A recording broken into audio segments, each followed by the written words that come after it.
Bonjour les amis, avez-vous remarqué qu'en hiver nous tombons plus facilement malades? À partir du mois de décembre ou de janvier, beaucoup de personnes de notre entourage toussent ou ont le nez qui coule. Aujourd'hui, nous allons vous expliquer pourquoi on est plus malade en hiver qu'en été.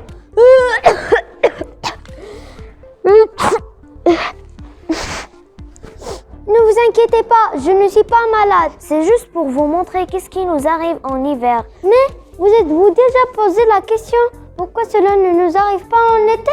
Restez avec nous et découvrez pourquoi on tombe plus malade en hiver qu'en été. En été, il fait très beau dehors. C'est pourquoi nous passons plus de temps à l'extérieur en profitant des doux rayons du soleil. En hiver, au contraire, il fait froid et nous avons plus tendance de rester dans des endroits fermés, souvent mal aérés avec d'autres personnes autour de nous. Ce sont des conditions idéales pour la transmission des maladies infectieuses. De plus, le froid a un effet sur notre système immunitaire. Il affaiblit les cellules qui nous protègent, ce qui permet au virus de s'installer plus facilement dans notre corps. Le froid a aussi un effet sur notre système respiratoire. Quand l'air froid rentre par le nez, il est naturellement réchauffé par les muqueuses nasales avant d'aller vers les poumons. Ceci peut causer un écoulement nasal et le dessèchement de la muqueuse. Sans ces dernières, les microbes entrent plus facilement dans notre organisme. Quand il fait froid, les vaisseaux sanguins se contractent pour limiter les pertes de chaleur de l'organisme. Le corps travaille alors très fort à cause du sang qui devient plus dense.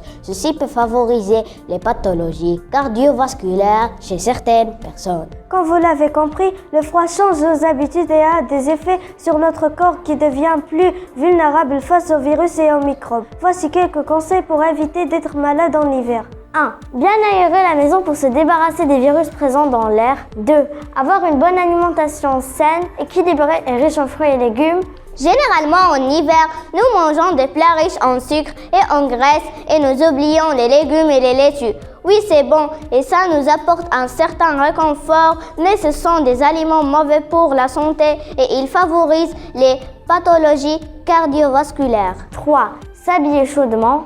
Attention, il faut bien couvrir les extrémités, les pieds et les mains. Cela peut empêcher les veines de trop se rétrécir et éviter au cœur de trop travailler pour faire circuler le sang dans le corps. Pensons à nos papis et mamies. Veillez à ce qu'ils s'habillent chaudement pour protéger leur petit cœur. 4. Prendre la vitamine D qui aide notre système immunitaire à être plus robuste. 5. Avoir une bonne hygiène buccale car notre bouche peut être un véritable nid à microbes.